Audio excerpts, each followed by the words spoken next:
Yum. All right. A few years ago, restaurants started emphasizing farm-to-table meals. It meant healthier, fresh food and better tasting food. Instead of farm-to-table, our next guest basically plucks it, then places it on your plate. That's how close some of the ingredients are. Shawn, Virene, and David Buckley with Succulent Fine Dining are here to share what's available for Houston Restaurant Weeks starting this Friday. Good morning, gentlemen. Good morning. Thank you for having us. All right. Shawn, we know you. You're a lifelong gardener and the owner of a boozy. And so that gardening and owning a restaurant just so goes together. It's actually been just a passion of mine. I love growing, I love drinking, I love eating. Yeah, so. The wine and all that type of stuff. Yes. Well, and it's cool because what you see is like we're doing more than getting fed. You see it become an atmosphere where people come together. You'll actually see the chef walk out and actually pick stuff right out of the garden and then bring it right to your table. That kind of grocery shopping, we love it. Okay, so you have a boozy, but now Succulent. Tell me about the premise behind opening this. We opened about 8 weeks ago, but it started about 5 years ago with my wife. We were sitting in a vineyard and we're drinking champagne a little bit too early, and we're sitting there watching the sun come up,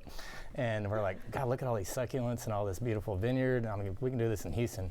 So here we are. Yeah, wine, gardening, travel, and design, all that stuff is in your all wheelhouse. built into the whole restaurant. Yeah, so in terms of bringing that culinary vision to life, I think, the restaurant industry today is just wild to me. I think like Food Network is one of the things that helped kind of spur that so many kids today are saying, when I grow up, I want to be, right? And then, we don't play the news at the restaurant. We actually play the Food Network. You play the Food Network, yes, there you go. Do. And then there's the other thing of owning a restaurant, but there's so much that goes into it.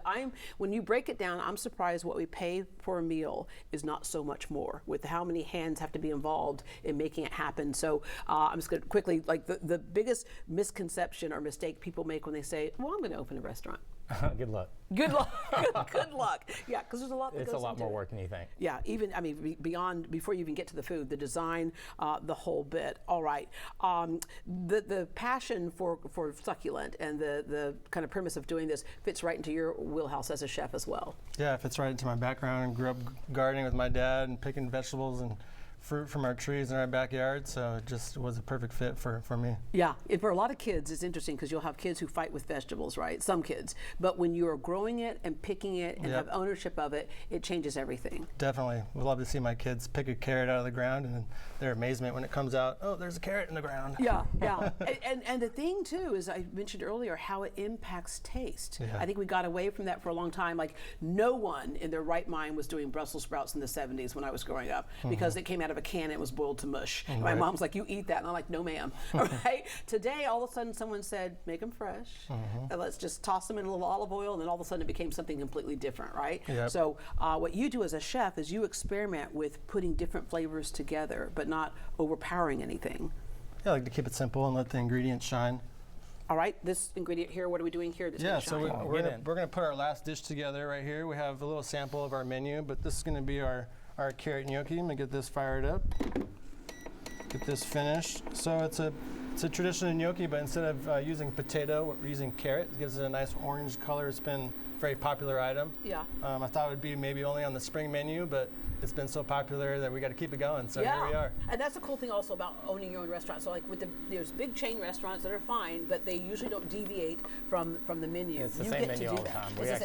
Our menu is going to be changing every 2 to 3 weeks. I mean, it's whatever's actually available on the market is what will actually reflect on the menu. So what's seasonal and what's fresh. All right, so you're tossing that up there, and basically you've got that, and you have some peas in there, right? I got some English peas and a little white wine, some fresh herbs, garlic, shallots. I'm going to finish it with a little herb peas stew. This is very similar to a pesto, but it just doesn't have the cheese or pine nuts in it. So this is vegetarian.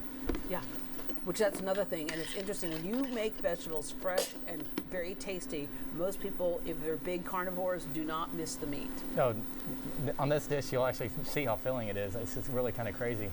And there's no potato involved whatsoever. Mostly gnocchi is actually made with potatoes. All right, while you're whipping that up, your regular menu includes, you have all kinds of things that are going to happen for Houston Restaurant Weeks. And tell me why you decided to get involved with Houston Restaurant Weeks. You know, being a new restaurant, it's always hard with all the competition out there. I wanted to start off the first year, not just jump in like 3 or 4 years later. We're going to hit the ground running, and we're going to do it right. Yeah. And Houston Restaurant Week is such a good cause. It's like, why not? All right, so what is your... We're one of the only people actually doing a 4-course menu for this as well. We're starting out with a amuse-bouche and... I was going to say, 4-course menu. That's a big one. That's a big one. All right, let's go through the first course as you choose one item, right? You have several items to choose from in those courses as well, right? Yes. So we've actually got our deviled eggs here, and this is actually a chicken liver mousse and pani puri. And those are two of the starters right there. This is too pretty to eat. We actually cook those in a rationale. They're not boiled. They're steamed. It's got an XO sauce with caviar. Oh, wow. So it's got a little bit different texture than a normal deviled egg, but it's been one of our #1 hits there. I love deviled eggs. I get them everywhere I go. This is the most different deviled egg I've ever had. There's a flavor. There's some kind of spice in there I'm tasting. What is that I'm tasting? That's the XO sauce. That's the and XO chili oil. sauce. It's got a little chili in it. Yeah, that is so good. All right. What is this right here? That is a chicken liver mousse and pani puri with a huckleberry and a cherry moutarda. It's so pretty. Okay, that's one of the things on the first course as well. You have some other things: caramelized onion toast, braised pork belly, prime filet mignon tartare. Your second course has lighter, fresher dishes: Hope Farms organic beets and blue cheese and candied pistachio.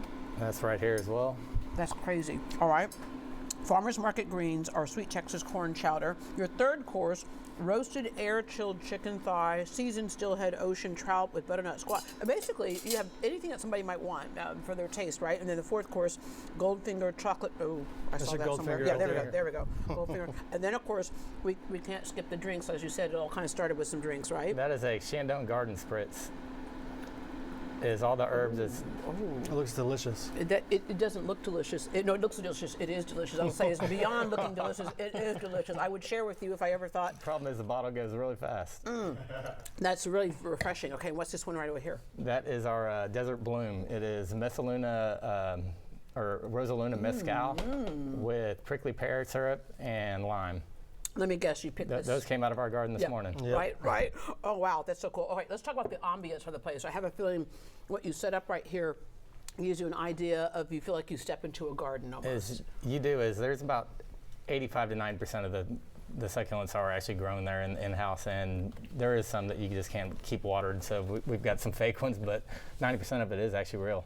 And we get in there and water every day. Oh, wow. Well, these drinks Not to mention put grow lights out at nighttime to keep them going. Yeah, so you got double job, not only like running the kitchen a We're little bit, but running the garden and cooks as well. All right, gentlemen, thank you so much, and thanks for being part of Houston Restaurant Weeks, because the way that it works is that a portion of proceeds will go to help the Houston Food Bank, which feeds people in need. For the whole year. Yeah.